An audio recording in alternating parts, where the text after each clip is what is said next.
Colm Meaney, tell me, because he plays your dad in the movie. Colm Meaney's one of the best actors I've ever worked with. He's like, you learn from him. He's one of them people who just watch him, like how he behaves on a set, dignified and professional. And as an actor, he's wonderful, technical, observes, takes his looks, takes his moments, delivers things in an interesting way, makes interesting choices and decisions, brought an authenticity and a reality to the film. But, you know, because like Puffy, he's a hip-hop star and a mogul. Me, I'm a stand-up comic. Jonah is a comedy actor, but someone like Colm Meaney, he's another level. You know, he's something's like, because we were all like skylarking around and making jokes about willies and blow-offs and boobies. Like Colm Meaney sort of think, oh, Colm, I'm so sorry, because he's a proper actor, and I think he brought like sort of a credibility and respectability to the project that it's certainly been hugely beneficial. You see, the thing is, Colm Meaney, mostly in this country, we see him as the daddy in like The Van and The Snapper, and that's some of the most foul-mouthed cinema ever made in this country. We see him as being, you know, fitting into that vibe. That's what I see him as. I see him as that, and I see him as who he was in Con Air, and I see him as Star Trek. Oh, but he's a very gifted chameleon. The transport operator in Star Trek, I'd forgotten about that. Yeah. Did you guys, is there an element of the, you know, that's always like one of those questions, do you hang out with people when you're on the set like that? Do you have spare time and you kind of go, yeah, look, you know, we'll go yeah, and... a bit. Like, Jonah's my mate anyway. Puffy I went on holiday with to Vegas. Colm Meaney I did hang out with because I was really sort of interested with him. He was the only person I sort of snooped around their trailer, sort of like seeing what he was up to. He told me stuff about Stephen Frears, told me like proper like good cinema anecdotes and lessons and that. He was cool. We need to scroll back slightly. You went on holiday with P. Diddy / whatever he calls I say himself holiday, these days, I mean Vegas. kidnap. He kidnapped me. Don't go to Vegas with Diddy. That's double Vegas, right? Because Vegas is Vegas, then Diddy is sort of man Vegas. That's too much Vegas for one holiday, I think. It was a coercive trip. And what made it doubly difficult, like, other than the pressure to be able to behave correctly socially, was that I'd promised, unduly as it turned out, Puffy, that I could get him tickets to the Ricky Hatton-Manny Pacquiao fight. I couldn't, and I knew I couldn't. All I knew is I'd like mates with Noel Gallagher, and he's mates with Ricky Hatton. And I thought, right, Noel can ask Ricky Hatton. I goes, no. I went, no, can you get tickets for Ricky Hatton? No. Can you give us Ricky Hatton's number? No. Can you ring Ricky Hatton? All right then. And then eventually someone did give me Ricky Hatton's number. I rang Ricky Hatton up.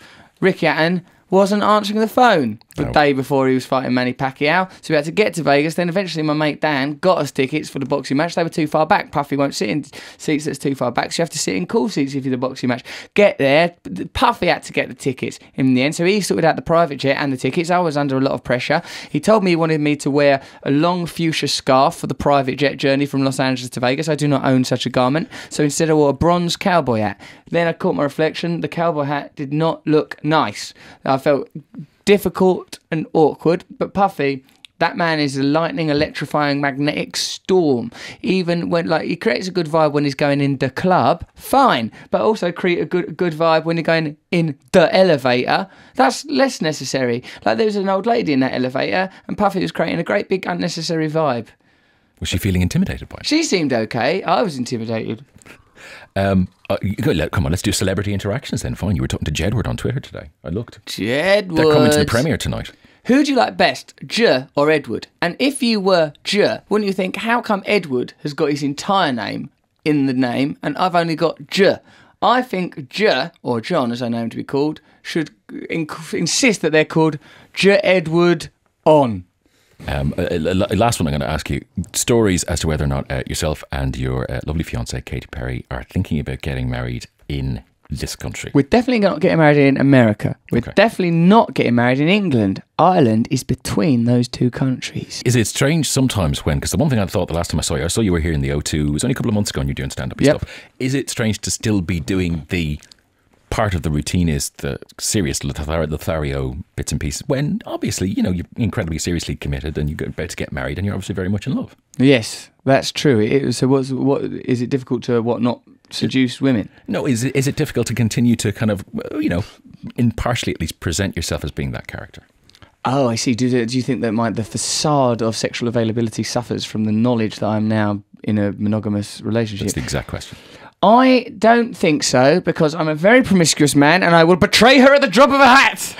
Even with Jedward. I will betray her with Jedward, or the first Irish woman that has the common decency to smash her way through these doors. And there's a few of them outside. It's not like they haven't lined up. The reality is, women don't do stuff like that, do they, very often? I mean, sometimes at a gig, women can get a bit frenzied, but it's not often that women will go, come here now, I'll have sex with you. It hardly ever happens. Men have to do all the work. Even for you, really? Sometimes a bit, but not that often. Not often. And even when I was single, I was doing most of the leg work. I was doing all the spade work. I was doing all the digging. It's me just doing all the charm, putting it out there, creating the situations.